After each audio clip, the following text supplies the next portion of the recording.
we want to see where Bhagavad Pravaha brought us today.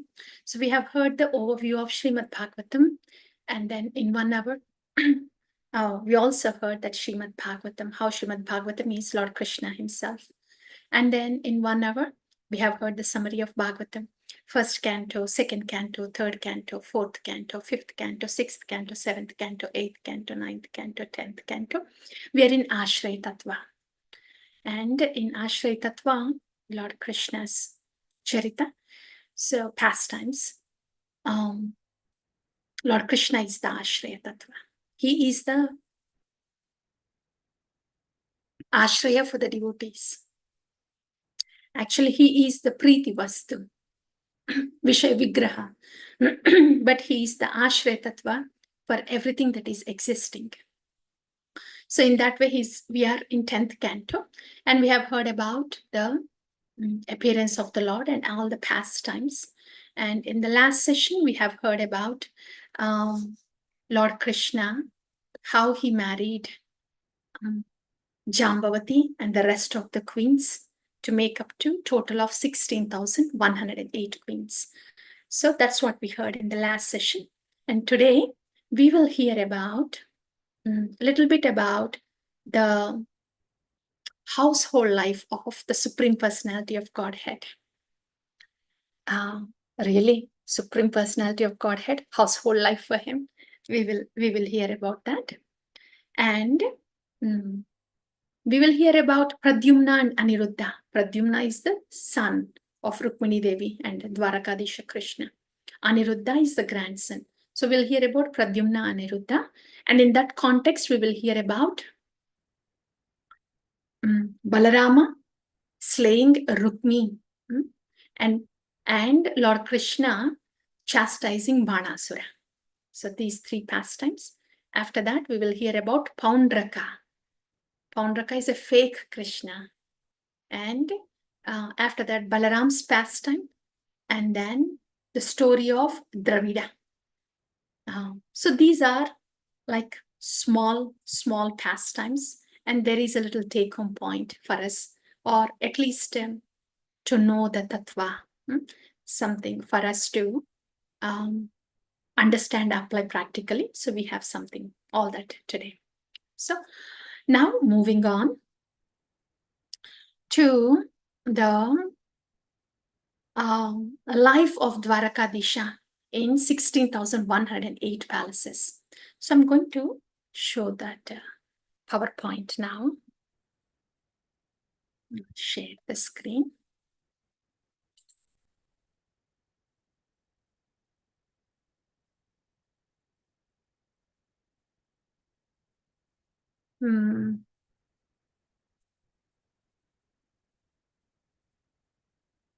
Yeah.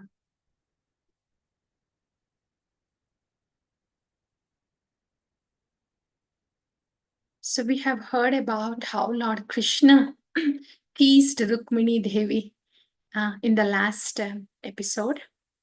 And in that context, we were hearing about the life of Lord Krishna in 16,108 palaces.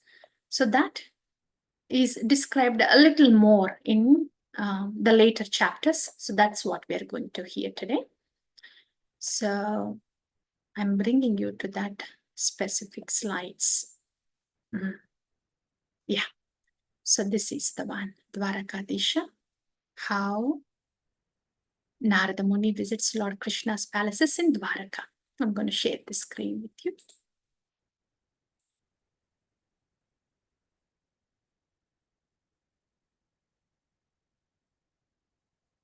So that's the one. Narada Muni visits Lord Krishna's palaces in Dwaraka. So we have heard how Krishna married the 16,108 princesses, and each one of them, if you look at here, these palaces, each one of them, they have their own palace and their own servants, like that. So Lord Krishna, he expanded himself 16,108 times. So Narada Muni wanted to see how the pastime, this specific pastime of the Lord, Ki how Sachitananda Vigraha, Supreme Personality of Godhead, first coming down, coming on down to this Bhuloka and performing these pastimes. And especially as Grihastha, not in one palace, but in 16,108 places. How is Lord Krishna managing this? Narada Muni wanted to see this. So he visited Dwaraka. You see here how Narada Muni, the spaceman, transcendental spaceman, he visited Dwaraka, and he could see, Narada could see how the Lord is present in all these palaces simultaneously at a time. And as if he was the only person present in that, as if there is only that Krishna present, but nowhere else. In that way, he was present in all the 16,108 palaces. So when Narada Muni went to each palace, first he went to Rukmini's palace. And of course, Rukmini Devi and Lord Krishna welcomed him. And as he's Dwarakadisha, and so he's in a kingly position, Kshatriya position as Dwarakadisha. So that's why he welcomed the Brahmana, Narada Muni, and he washed his feet. So as an ideal king in the ashrama, in the Grihastha ashrama, how one should behave, and as an ideal Kshatriya, how one should behave, that Lord Krishna is showing in these pastimes here. Yeah. And as a ideal householder also, what one should do. That is what is happening here in 16,108 palaces. So he welcomed Narada Muni and then washed his feet and then respected him. Narada Muni, he had darshan of the Lord and then paid respects to Rukmini Devi, also paid her respects to Narada Muni, and Narada Muni offered some prayers. Yeah. And after that, Narada Muni went to Queen Jambavati's place. And then after that, to Mitravinda's place. So in each palaces, Lord Krishna is doing different things in different palaces. Yeah. Like that he saw in all palaces. And so in one palace, he was offering oblations to the sacrificial fire. And in another palace, he was doing 5 Mahayajnas. In one more palace, he was feeding the Brahmanas. The other palace, chanting Gayatri Mantra. And in the other palace, he was practicing Khadga. Yeah, practicing sword, fighting, all that. So different activities. And in one palace, he was exchanging joking words with his wife. And in the other palace, he was listening to Puranas. Really, he is Sachidananda Vigraha. He is Atma Rama. Does he really have to do all these things? Why is he doing this? Yat yat acharata sreshta tat tat eva. Servant leaders, yeah. Whatever the respectable leaders do, the common people follow. Yat yat acharata sreshta tat tat kurvate praja. Something like that. So that's what Lord Krishna is doing. Even Janaka Maharaj also, when he was saying this to Arjuna in Bhagavad Gita, that even though he does not have any reason to perform action, he's still doing it. Same as Janaka Maharaj. He didn't have any reason to perform actions as a king. Still he did it. So why is it Lord Krishna doing this? To set an example. He doesn't have to do any of these things, but to set an example of how, a Kshatriya, a responsible householder, should do their responsibilities like that. Yeah. So this is what Lord Krishna is doing. For Mayavadis, they think Lord Krishna, now he is affected. The Brahman is touched by Maya. So Krishna is affected by the modes. And that's why he's like a common man now. Yeah. And that's why he's just doing the common activities like a common man. That's how Mayavadis and also everybody else, other than the devotees, Mayavadis, Karmakandis, everybody, they understand these pastimes of the Lord like that. These are very deceptive pastimes in a way, because everybody would understand them as very common activities because they appear very common like a householder activities. Yeah. Why is it like that? Why do they think that they are very common? Because this Maya Dyakshena Prakriti Suyate Sachara. Lord Krishna says, I am not affected by the modes. The Maya, under the Adhyaksha, superintendence of Lord Krishna, um, she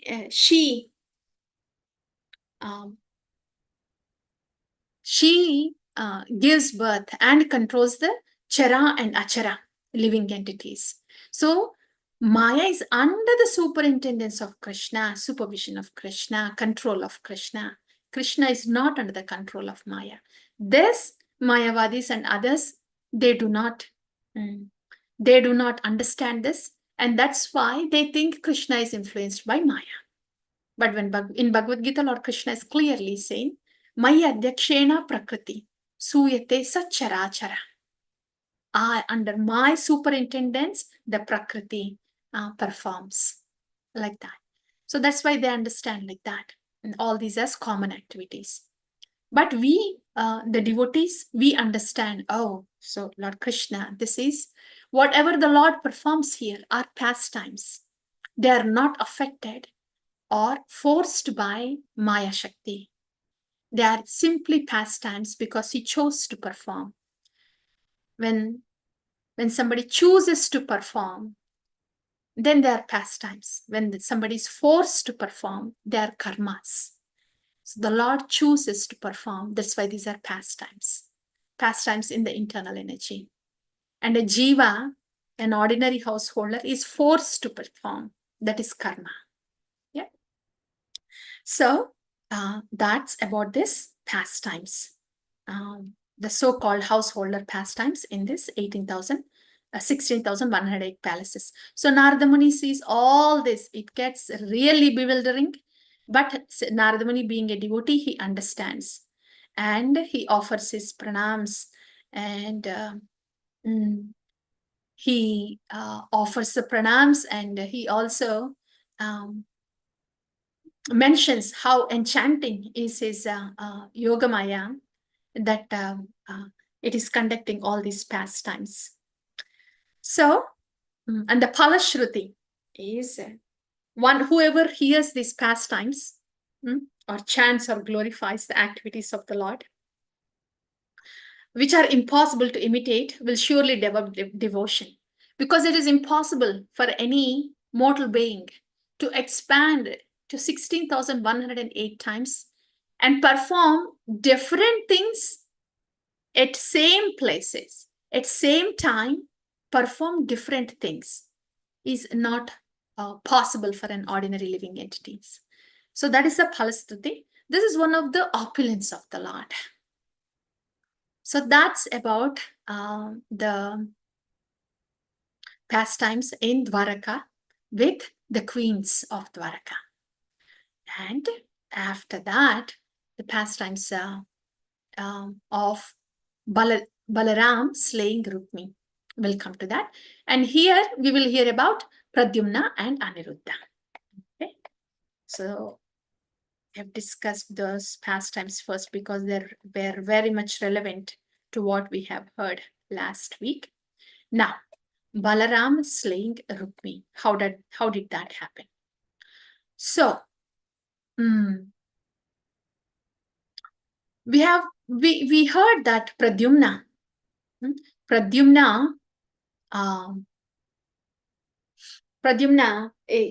was the son of Rukmini, and he married Mayavati, right? Yeah, Kamadeva and Rati Devi, that we have heard, and they came to Dwaraka, right? So in that way, He was already married to Mayavati, Pradyumna, and the second wife of Pradyumna, the Kshatriyas, they have so many.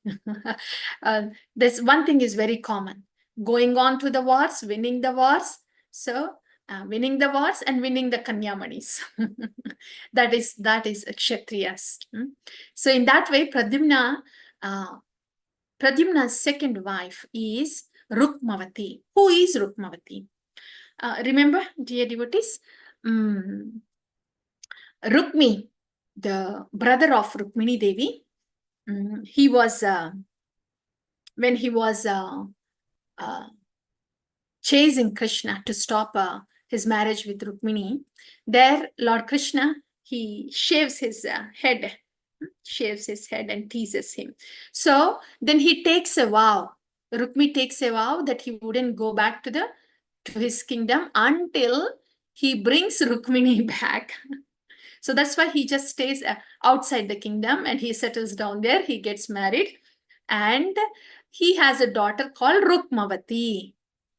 So Pradyumna marries Rukmavati, kidnaps Rukmavati. This is one more thing with the Kshatriyas. Wars, kidnapping, and then marriages. Very common for the Kshatriyas there. So in that way, Pradyumna marries Rukmavati. Then Rukmi was angry. But later on, he comes to know that Pradyumna is none other than his sister's, Rukmini's wife. So he happily agrees. Then that way, Pradyumna is married to Rukmavati. And Rukmavati's daughter, also Rukmi has a granddaughter called Rochana. Aniruddha is a grandson of Rukmini. So Aniruddha kidnaps Rochana. and Rukmi, actually Aniruddha wanted to marry Rochana. He didn't have to kidnap Rochana. Aniruddha wanted to marry Rochana. And Rukmi, by this time, he comes to know that Pradyumna is the son of Rukmini Devi, and Aniruddha is the grandson of Rukmini Devi. So he happily agrees. Rukmi happily agrees to the marriage of Aniruddha and Rochana. So during that wedding ceremony, during that time, Balarama was there and Rukmi was also there, and they were playing chess. This game, dice game, chess. And in that game, Rukmi was playing a fall play. And nevertheless, Balaram, he wants the game. But Rukmi starts disrespecting Balaram. He starts minimizing Balaram. He says, no, you have cheated. You didn't win this game. After all, what do you know about this chess? You have this background of being a cowherd man. So what do you know about this chess? Like that, he starts minimizing Balaram. And then Akashvani also comes by the time. Akashvani says, no, the winner is Balaram. Even then, Rukmi wouldn't stop. He continues to minimize and disrespect Balaram. What does Balaram do? He doesn't spare. Balaram,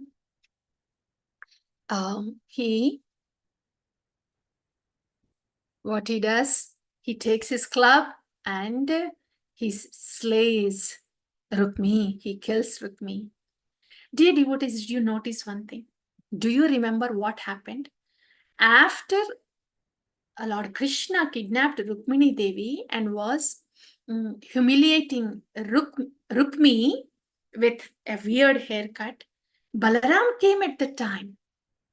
And he actually chastised Krishna in a Vatsalya Rasa and says, Krishna, no, don't do this to Rukmi. And he is the brother of Rukmini. And Rukmini just got married. And he is his brother, so spare Rukmi. Don't humiliate him anymore. So Balaram could stop Krishna from further humiliation. But here, Rukmi is killed by Balaram. Because the tendency of Rukmi The insulting tendency of Rukmi has not gone away. That is the reason Balram had to kill Rukmi. In this context, dear devotees, we hear, even if we commit any offense to the holy name, we still have a hope. It means even if we are committing offense to Krishna, we still have a hope because we have a sadhu. But if we are committing offense to a sadhu, we have no hope. If we are committing offense to a sadhu guru, we have no hope. Why is it like that? Is bhakti all like this? Do's and don'ts? Yeah? Is it all to create fear? What is this about? If we try to understand this, the tattva behind this, dear devotees, it is not unusual for a jiva who is conditioned not to understand Krishna. Because we don't understand Krishna, it's not unusual that we disrespect Krishna or Harinama because we cannot relate to Satchit Ananda because we are conditioned. Okay. But that's why we still have a hope because Harinama or Krishna does understand, okay, this jiva still has this offensive mentality, yeah, disrespectful mentality. Krishna sees that, but still he gives us a chance. But when Krishna sends his devotees, the sadhu gurus, who gives us the information about Krishna, about the greatness of Krishna, about the qualities of Krishna, and who is giving us the holy name, and who is teaching us who is giving us the sambandha of Krishna and how to worship Krishna, who is doing so much for a conditioned jiva, a sadhu guru. If we are minimizing a sadhu guru, it means we are minimizing what that sadhu guru is giving, which is Krishna. Then we have no hope. It is like this. Say, if, the water comes through the pipe, right? Water comes through the pipe. Say water from the outskirts, water from the tank. It comes through the pipes over the building, and then those pipes come into our houses, and then it is supplied to different rooms and say for the cooking purpose, like that, right? So the water is there. Water is like Krishna. And water is there in the in the overhead tank up there, not accessible to us. We are sitting here in the rooms, but the pipes are there. The pipes are giving us the water, right? And dear devotees, water, does it flow downwards or upwards? Downwards, right? Mercy is the same thing. Descending mercy of the bhakti flows down like the water. Water from the mountains also, the water flows down, and the mercy, we receive it with cupped hand. This is bhakti, receiving descending mercy. So mercy descends down, and when we are humble holding the water in the cup, then we receive the water of Krishna that is flowing down. Yeah. So this water is given to us through these pipes. And if we are ignoring pipes, and if we think, oh, what does these pipes are worth for, then we are also losing the water in the pipes. So these pipes that get connected to each other and then giving us the water is like the Guru Tattva. The pipes together, all the Gurujanas, they're part of these pipes, the pipeline. All the Gurujana are the part of the pipeline, the Acharyas. They give us Krishna. So if we break those pipelines, and if we just ignore, and if we don't have the pipes, where would we have the water from? Like that. So our source of Krishna in this material world is Sadhu Guru only. And if we disrespect or minimize anything coming from the Sadhu Guru, it means we are losing the chances of receiving Krishna. And thus our spiritual life it will be very slimmed out. Spiritual life will be very slimmed out. And there is no spiritual life. When there is no mercy, we are not receiving mercy, then there is no spiritual life. So that's why Balaram, any offense to the holy name is acceptable.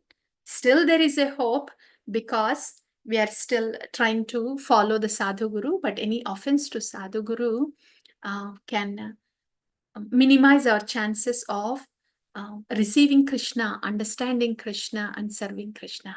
So Balaram here represents the Guru Tattva. So he could not tolerate that mentality of that audacity and offensive mentality. So he killed Rukmi.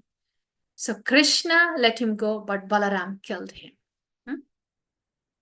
So that's the position of the Guru Tattva, Sadhu Guru, who is very merciful, here to give us that mercy of Krishna.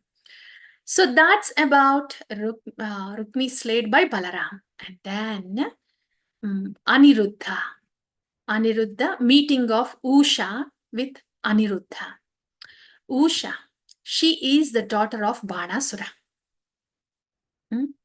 So till now we have heard about Pradyumna and marriage. Pradyumna and Aniruddha also. Aniruddha got married to Lochana, granddaughter of Rukmi. And Aniruddha's second wife now is Usha. How did that happen? So, once upon a time, in a kingdom called Shonitapura, there was Banasura. Who is this Banasura, dear devotees? He is the son of Mahabali, Bali Maharaj. So Banasura has 1,000 hands, and he was a Shiva Bhakta. So he impressed Lord Shiva beating drums while Lord Shiva was doing Tandava. While Lord Shiva was doing Tandava, Banasura impressed Lord Shiva. So Lord Shiva said, okay, I'm impressed. What do you want? What boon do you want? Then Banasura says, oh Lord Shiva, can you be a Dwarapalaka? Can you protect my city, Shonitapura? Can you guard up my city, Shonitapura, and protect from my enemies? Of course, Lord Shiva is very merciful, very easily pleased. He said, okay, I will protect. So, so that's what was going on. And this Banasura's daughter is Usha.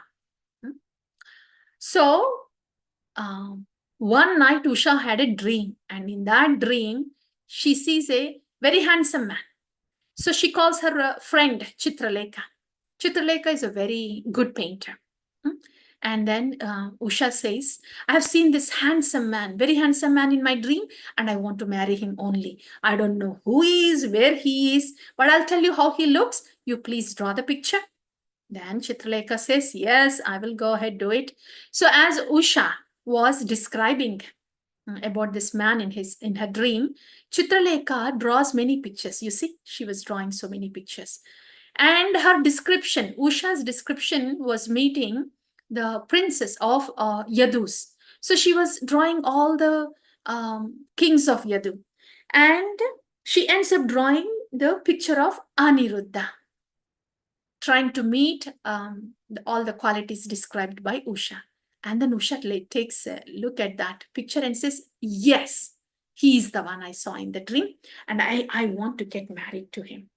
So, Chitralekha, can you see where he is? And can you bring him here? Then Chitralekha, in those days, all of them had many talents. So Chitralekha, she had some magical powers. She could see where Aniruddha was, and she could go to the palace of Aniruddha, and at that time Aniruddha was resting. So Chitralekha could bring Aniruddha. As such, he was resting in his palace, and Chitralekha could just bring his whole room here to Usha. And in this way, Chitralekha brought Aniruddha here and informed Usha, and Usha starts serving Aniruddha respectfully. So in this way, Aniruddha was here in the Banasura's palace, Banasura's daughter's palace. So somebody saw that there was a handsome man in Banasura's daughter's palace. And they pass on this message to Banasura. He gets very angry. He comes and sees Aniruddha and Usha together, and the Banasura arrests Aniruddha. This news goes to Dwaraka. And then Lord Krishna, he comes for the fight now. These stories are so different from Vrindavan pastimes, right, dear devotees? There, Lord Krishna was really busy with the flute and the butter. And here, Dwarakadisha is so busy with the war, with the wars, especially with the wars, right? Yeah. So now Krishna came here to Banasura. And Banasura has 1,000 arms. And remember, Banasura's city Shonitapura is guarded by Lord Shiva. So there was a big war. So even before attacking Banasura, Lord Krishna had to fight with Lord Shiva. So there was a fighting between Lord Shiva and Lord Krishna there. And Lord Shiva, he releases Shiva Jwara. And Lord Krishna releases Vishnu Jwara. Yeah, Shiva Jwara was very hot, fiery hot. Vishnu Jwara is chillingly cold. In this way, Vishnu Jwara subdues Shiva Jwara. And that's how Shiva Jwara submits to Vishnu Jwara, accepts the defeat. And then Lord Shiva, he comes to Lord Krishna and says, "Oh, my Lord, this is the boon I gave to Banasura, that I will protect his city. So please spare his life. I have given him this boon." He requests Lord Krishna.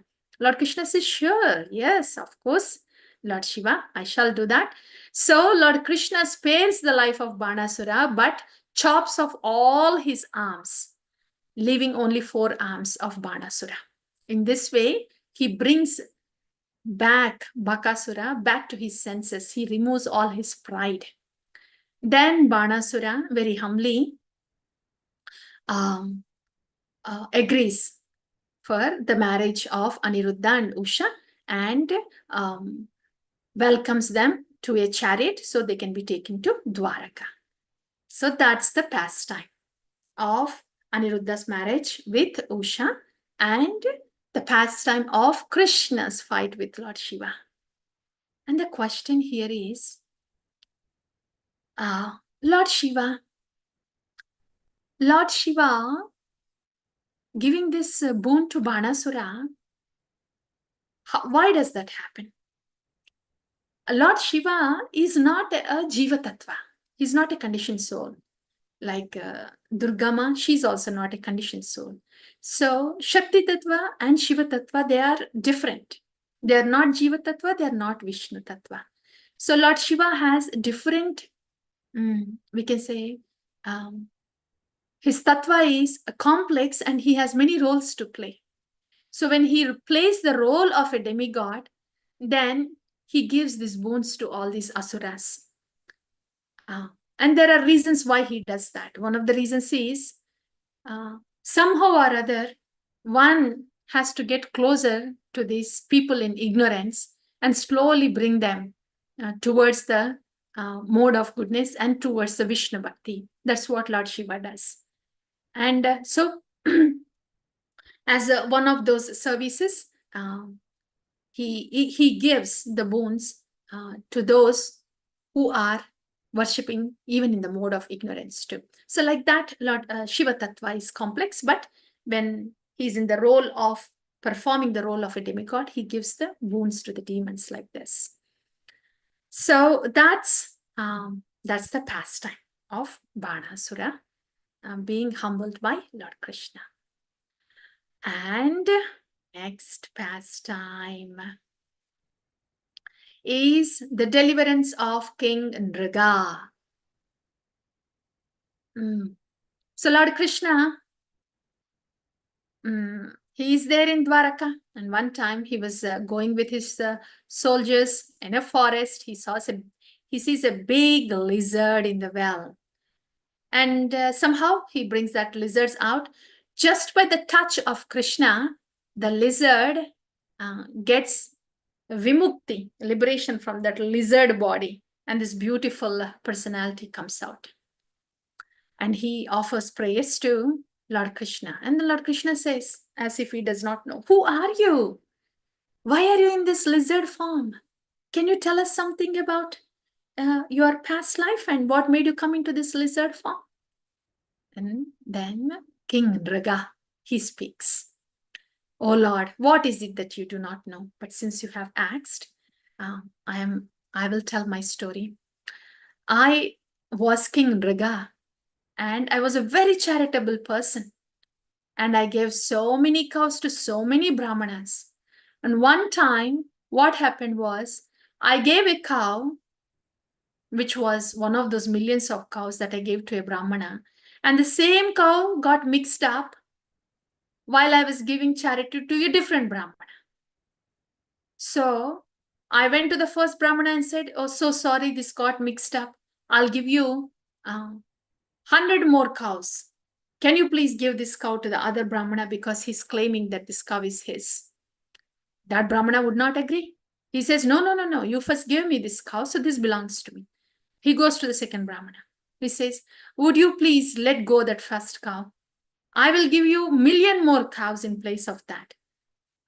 So would you please not be offended and just take the 1,000,000 more cows instead of the cow that was given to you accidentally? Then this brahmana says, no, I want the very same cow. And they curse. And they curse. So King Nriga has gone to Yamapuri. And the Yamaraja there, he asks, King Nriga, you were trying to do charity, huh? It didn't work out well. Now tell me, you were trying to do punya, but you have done papa by offending a brahmana.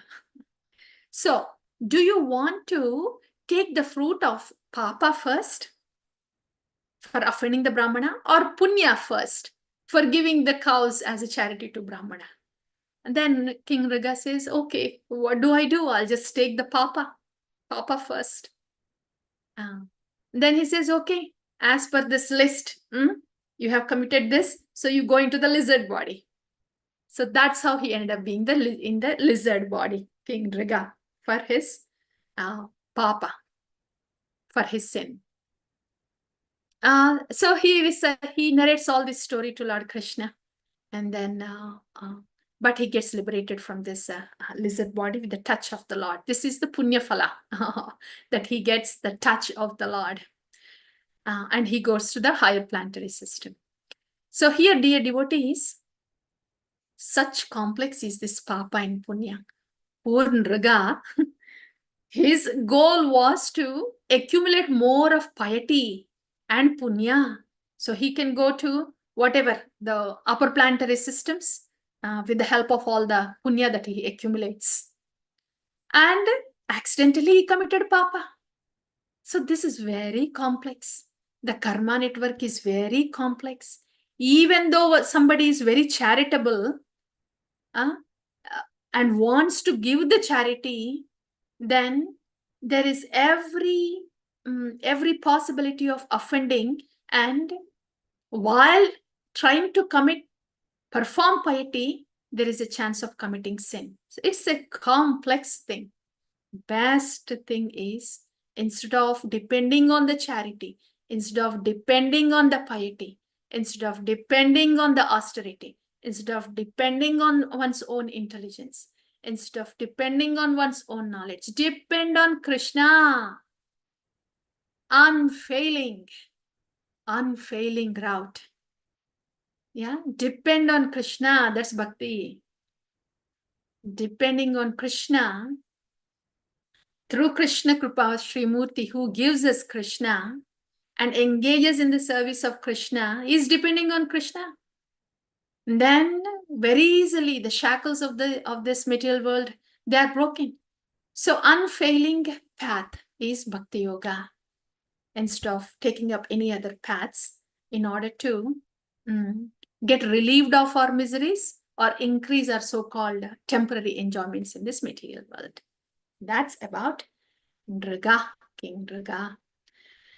And next pastime, Lord Balaram visits Vrindavan.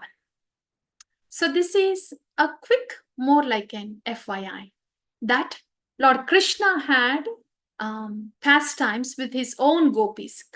Lord Krishna has his divine Rasa Leela with his own set of gopis. Lord Balaram also had Rasa Leela with his own set of gopis. So from Dwaraka, as a messenger, Balaram comes to Vrindavana to tell Vrajvasis that Lord Krishna will return to give that message. Lord Balaram comes and he stays there for 2 months.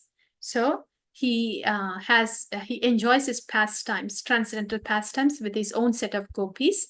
And at that time, he calls Yamuna also. So because he wanted to enjoy in the waters of Yamuna. But Yamuna Devi, she delays coming to Balaram. Then Balaram gets very angry and he chastises Yamuna Devi and says, I can, with my hala, with my plow, I can divide you into 100 streams if you don't come. And Yamuna Devi offers the praise and then comes to Balaram. So in this way, Lord Balaram has his pastimes in the Yamuna with his own set of gopis.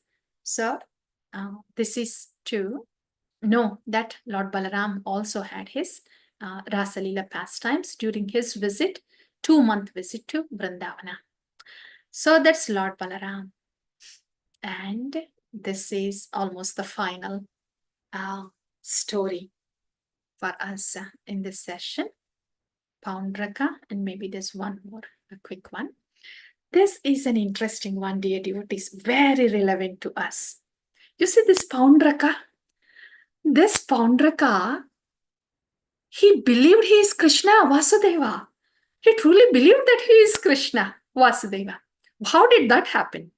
Because everybody started saying that you are really looking like Krishna. You are really like powerful as Vasudeva. You know, son of Vasudeva. Vasudeva is Vasudeva, right? So that we think you are the actual Krishna. You are actual Vasudeva. Yeah. And see, you should be having your Shankha Chakra Gada Padma also. Maybe you have left it somewhere. You should have them too, because you are really a Vasudeva. You are the Vasudeva. And you should be having the peacock feather and flute also. And when people around started saying that, Paundraka started thinking, I guess I am Vasudeva. Yeah, maybe I forgot that I am Vasudeva. Yeah, I am Vasudeva, and I should be having this flute and that peacock. When I am the actual Vasudeva, why is everybody talking about that Vasudeva in Dwaraka? Doesn't he know that I am Vasudeva? So he sends a message to Vasudeva Krishna. And he invites him for a fight.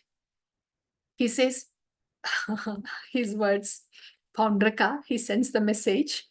And Paundraka's message is this: I am the one and only Lord Vasudeva who have descended here to show mercy to Jivas.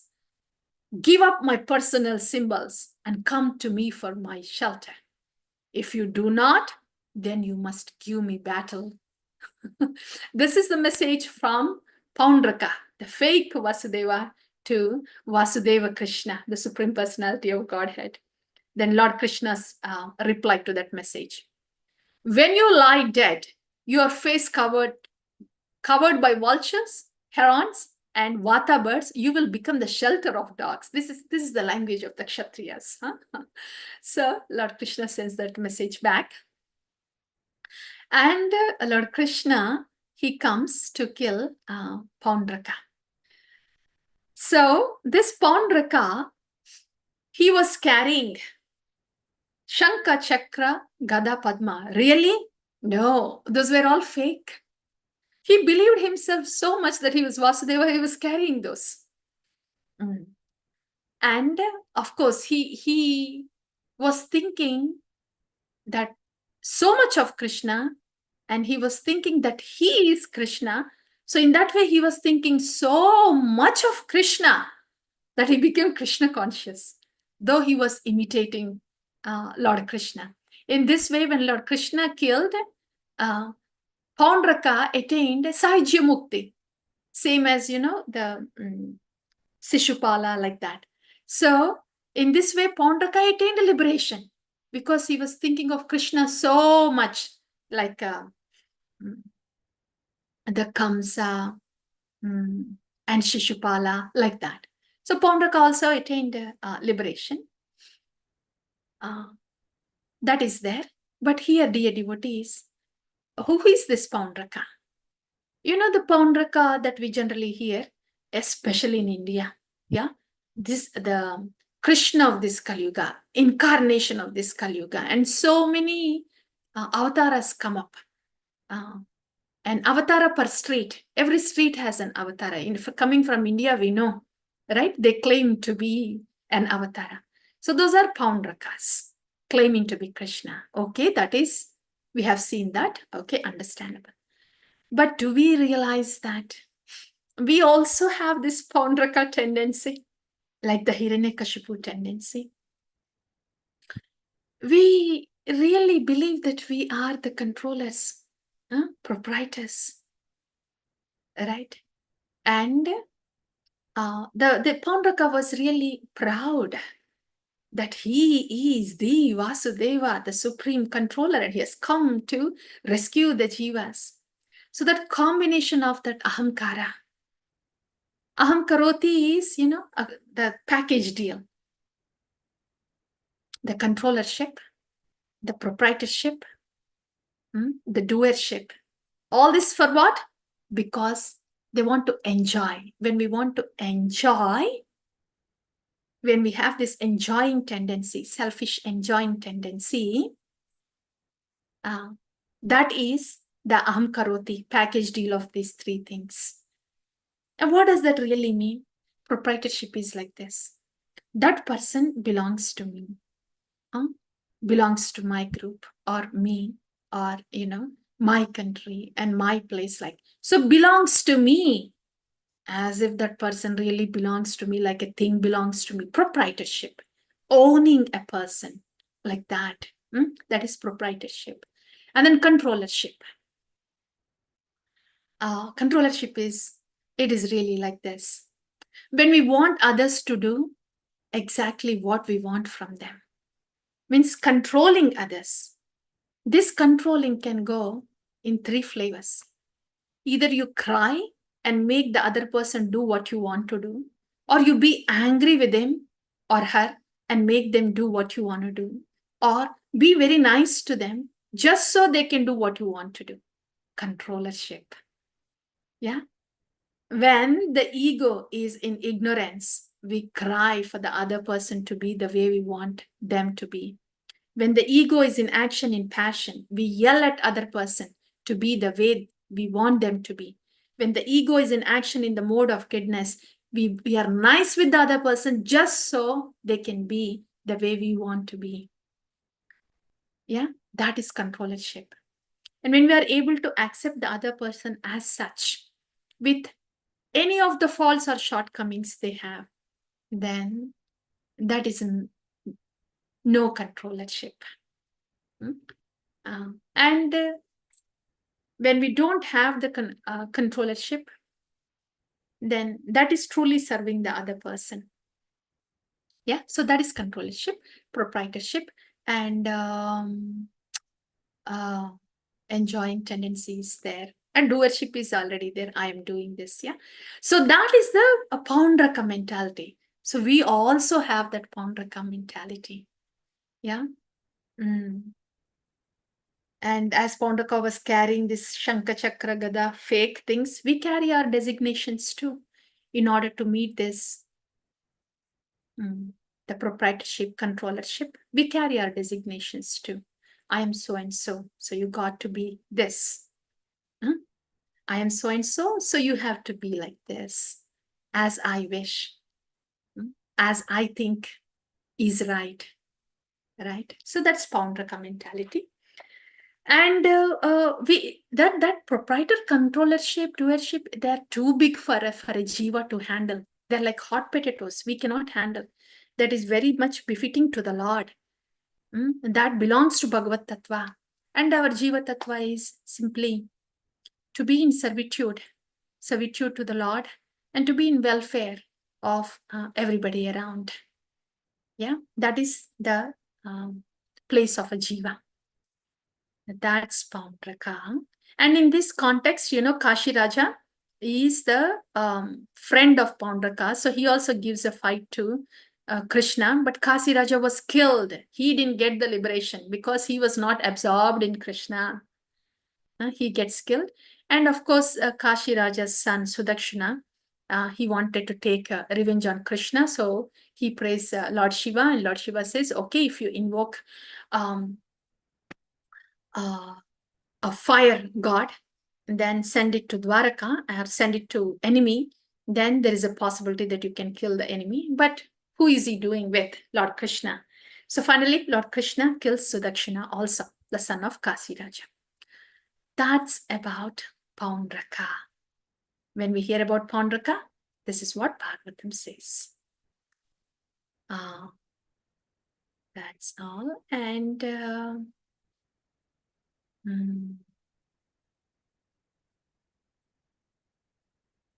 yeah, I think we can just right. We are almost at the end. These are two FYIs, quick pastimes. This is Lord Balarama slaying Dvivida gorilla. So Dvivida, he's actually had association of Sugriva. So he was a good devotee. But later on, he had association of Narakasura. And then all his devotee qualities, he lost all his devotee qualities and acquired all the qualities of the Asura, Narakasura. So he became friends with Narakasura. And Dvivida, what happened is, once Balarama comes to this place, Raivataka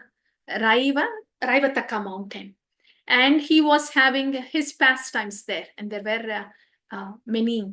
He was also in a kingly position now. So he had Lord Balram had his own queens there, and he was having his pastimes there in Raivataka mountain, and that's where this gorilla comes. His name is Vivida. And he behaves there in a very insulting way and in a very impudent way. And he starts fighting with Lord Balaram. He throws those big trees, shala trees. And of course, Balaram powders those trees. And in this way, there was a fight there, and he kills this Dvivida gorilla. So in this pastime, dear devotees, it was a quick one. This Dvivida was actually a devotee first, but being in friendship with Narakasura, all the qualities of Narakasura came to Dvivida. That is why we are cautioned to be with the devotees only and not with the non-devotees. The reason being, even if the non-devotees are good, but if they do not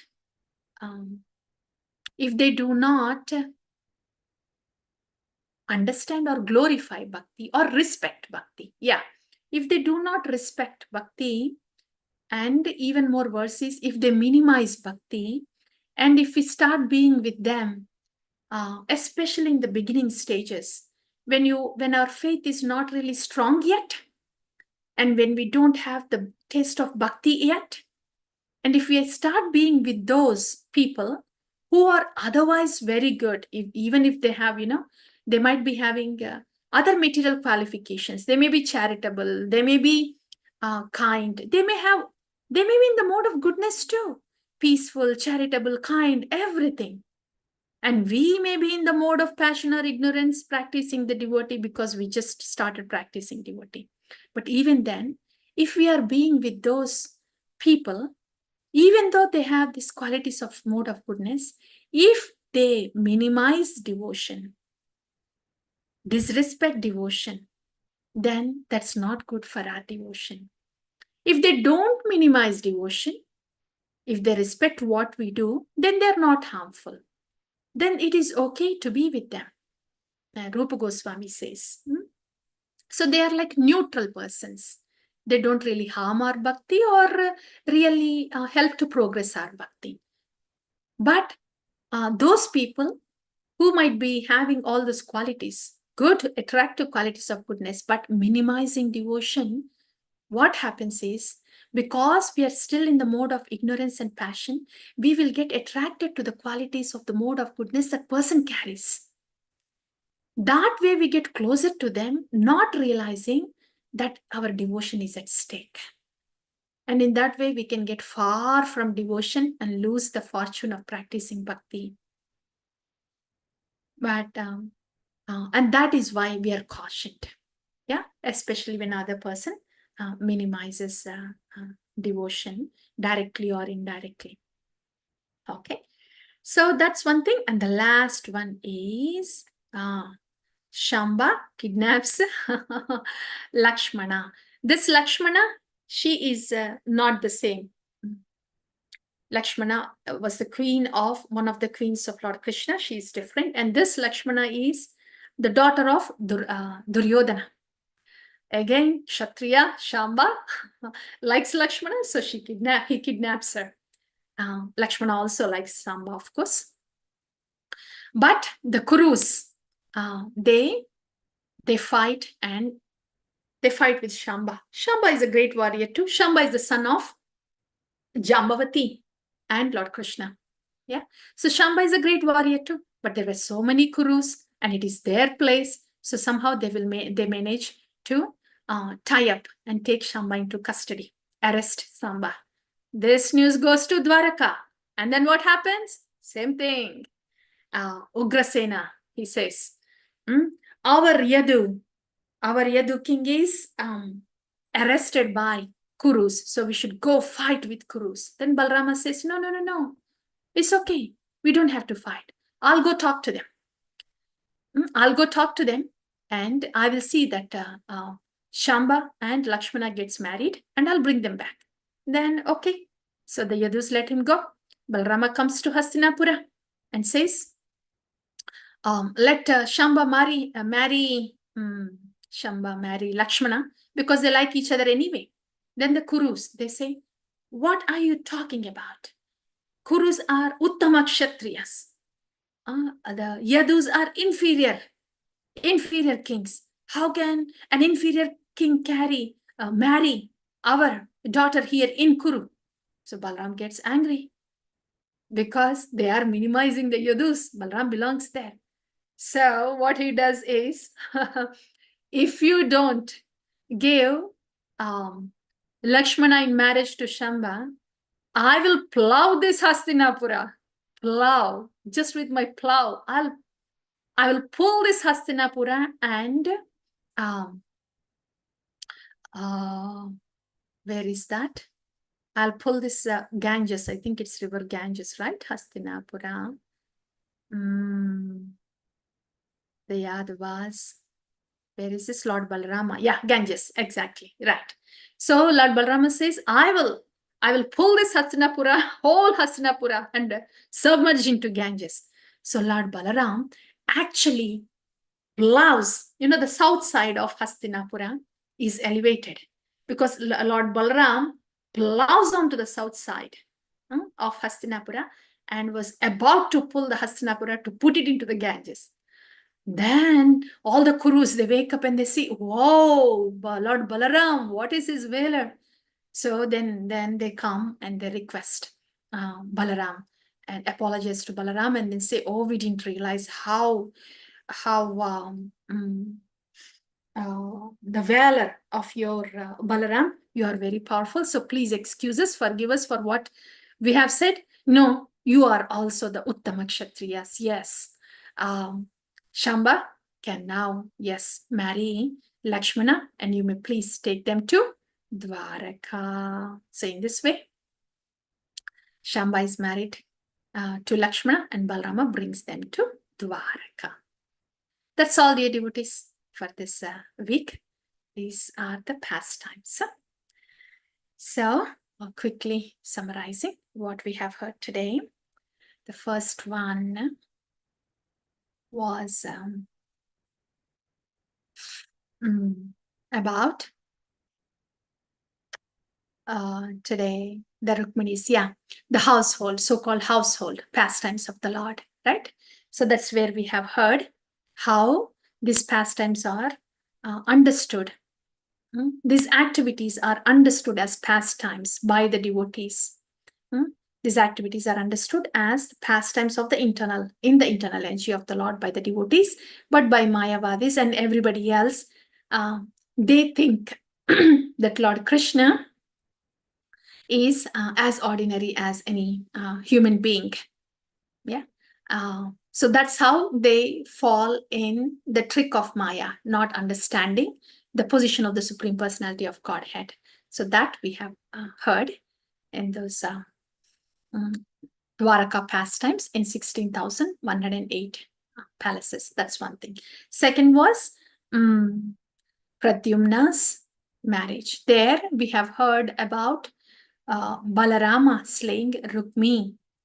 So there we have heard about minimizing holy name. We still have a hope, but minimizing the Vani of a sadhu guru, acharya, then we will not have any hope, because he is bringing Krishna Katha, he is giving us Krishna, and he is engaging us in seva. So if we are minimizing the sadhu Vani, acharya Vani, then we have no scope to understand Krishna or practice bhakti.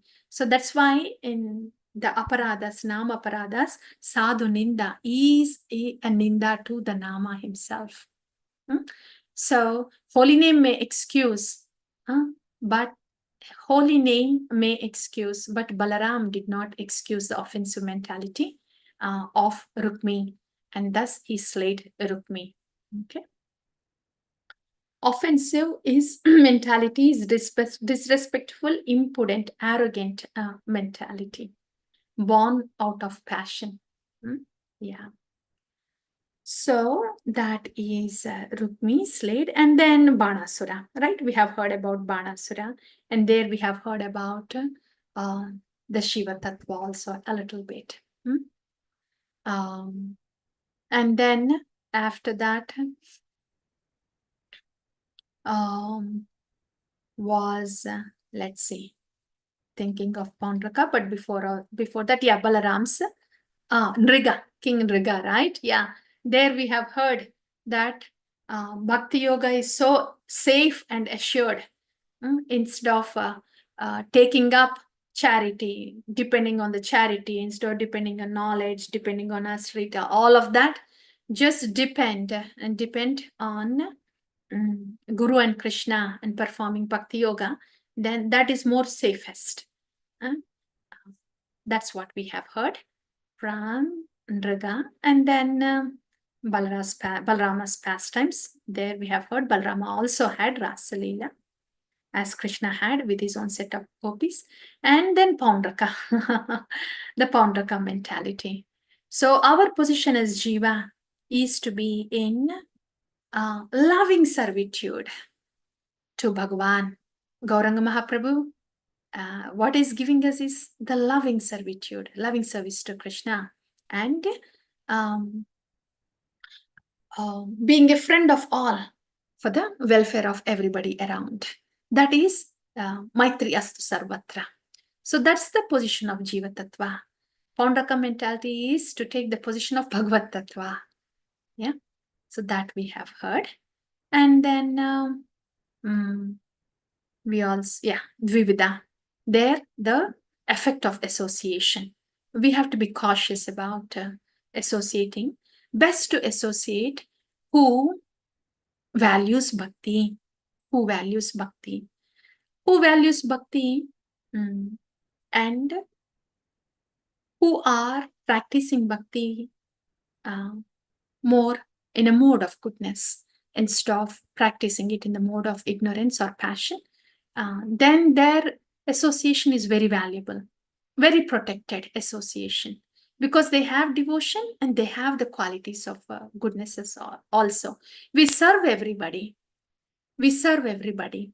But when we associate with those devotees who are a little more um, advanced in the sense, who are um, more dedicated to lovingly serve Krishna and the devotees, right? Then we get their qualities. In that way, we are not attracted to anybody outside the devotion also, even if they have the mode of goodness qualities.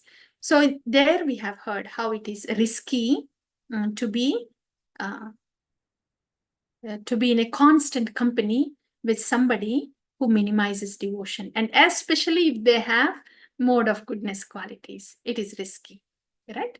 A non-devotee having mode of goodness qualities and minimizing devotion is not good for our bhakti. That's all. Yeah, that's all right. And at last, Shamba kidnaps Lakshmana. There we have heard the prowess of Balarama.